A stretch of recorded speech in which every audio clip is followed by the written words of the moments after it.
Gemini. Let's get started here. As I said, Oracle card is extremes. And this is the hot moon. So hot moon it is. There's definitely a sexual connection here.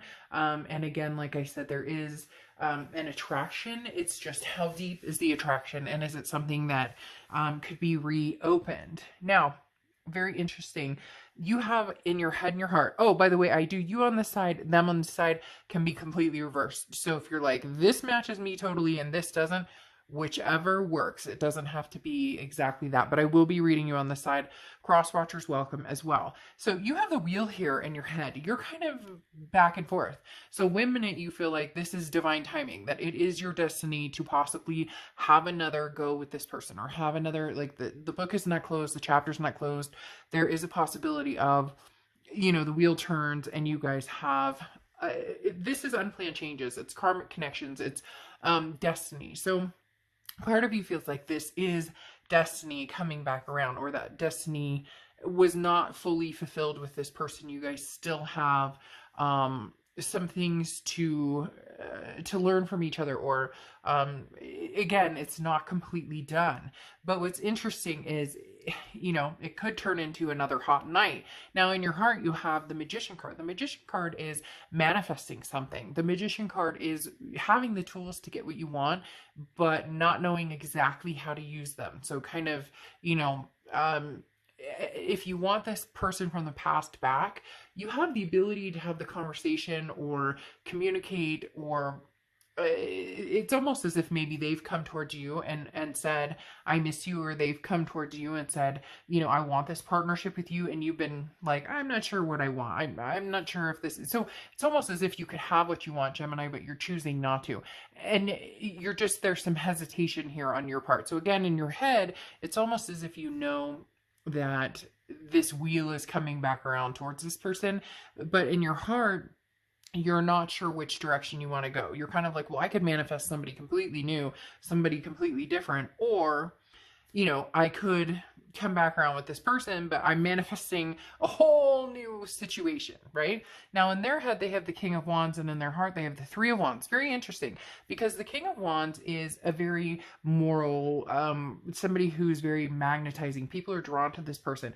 In this person's head, the person you're dealing with, they're kind of coming towards you saying, Gemini, you know, I'm hoping that what I have to offer and what I have to bring to the table is enticing, that you're going to find that that is something that you're interested in, that you're going to find that this is something that all of a sudden you see that they've stepped up their game, that they're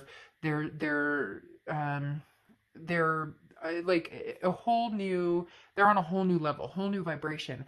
And in their heart, they want this relationship. The Three of Wands is a partnership. It's planning, it's growth. You know, these people are trying to reach the same plane. And in their heart, they're hoping that you guys can come to some sort of agreement.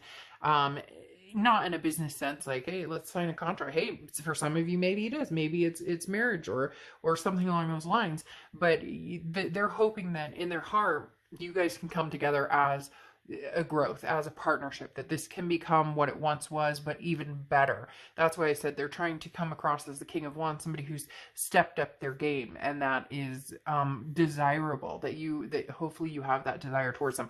I don't think desire was a problem. I don't think that was an issue at all.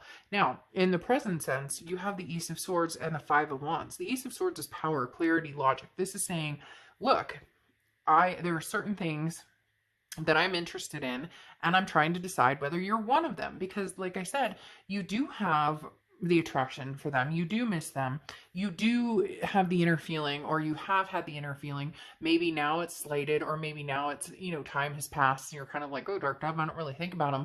I just thought I'd check in this video and see what they were thinking about me, or whatever the case may be. But you right here, it's saying, you know, you have the power kind of in your hands. If you do want to have something with them, they're kind of hiding out, waiting in the wings to see. Now, I think they will approach you and there will be some sort of communication. I even see something like a poke on Facebook, or, you know, maybe even something, I don't know why they're saying something childish, like this person will do a little fishing expedition, like maybe text you, you know, hey, sup, or something, which if they text you that, you might want to walk, because if somebody texts me, hey, sup, after a long time, or WYD or something after, I'd be like, okay, no, if you can't even spell it out, I'm definitely not worth your time.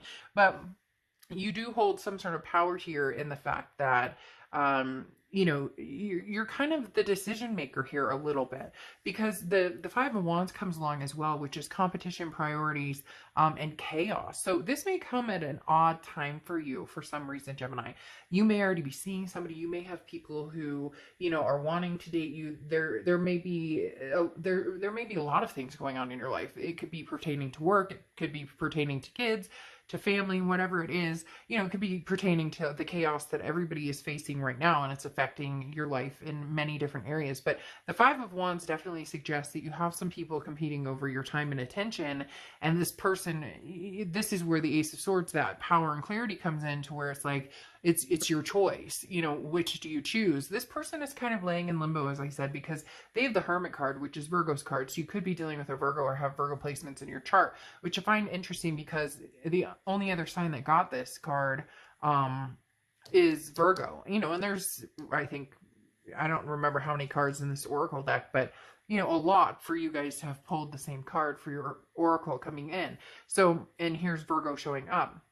So again, there may be ties to Virgo, or you may have Virgo placements in your chart. But the thing about the Hermit card is this is somebody who kind of, you know, is rethinking their spirituality and coming back to themselves and regaining their spirituality. And the Hermit kind of retreats and goes into, you know, I always think of like a man or woman cave, and being like, okay, I'm here snuggled on the couch, gonna watch some TV, you know, gonna go to bed, maybe reflect, maybe write in a journal, maybe they're meditate, whatever the case may be. It may just be being alone. They're not really pursuing other options.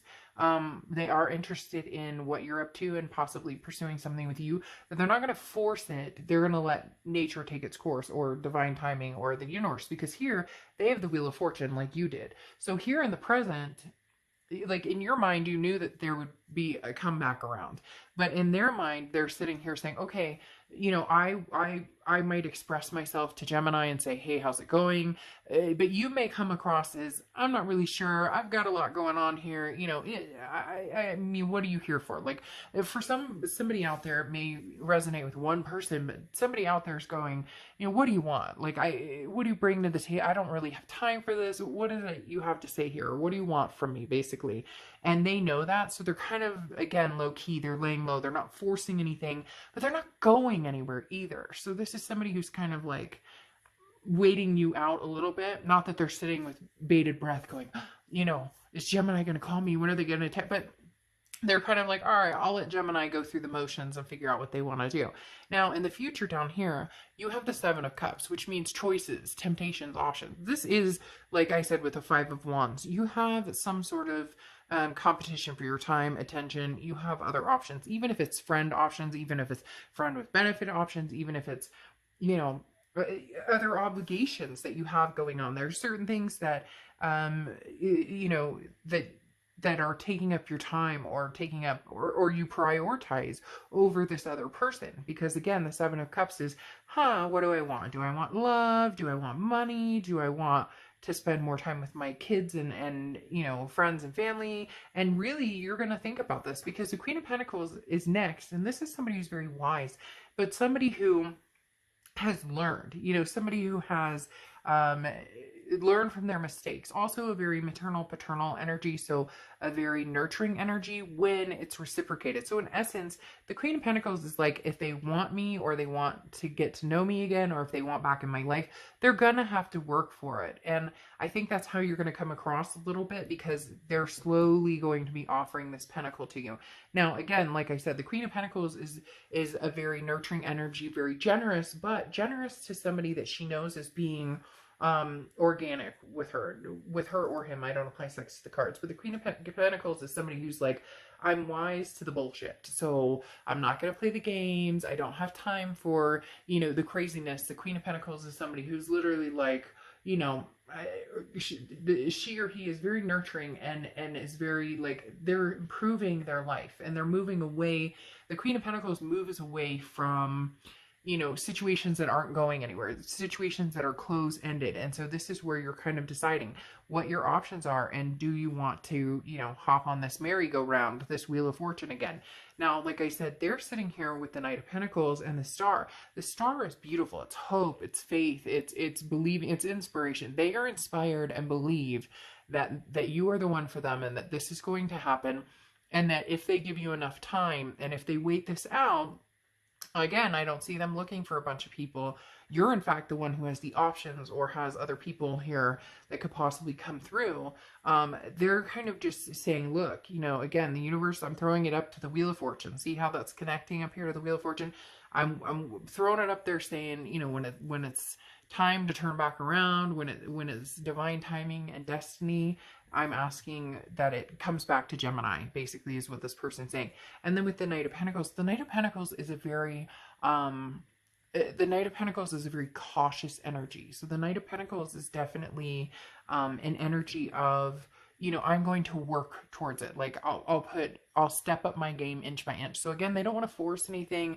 They're going to hold back a little bit. They're not going to be like in your face. But with the Knight of Pentacles, this is saying, I'm willing to put the work and effort into it, but they're going to proceed with caution, because they don't know quite what's going to tip you, like what's going to be your breaking point to where you're like, I'm done, I'm over, I'm going to choose somebody else, versus, okay, I'll hear you out and hear what you have to say. So they're kind of walking on eggshells, but not because of you, but because they know, like, they have some stepping up to do.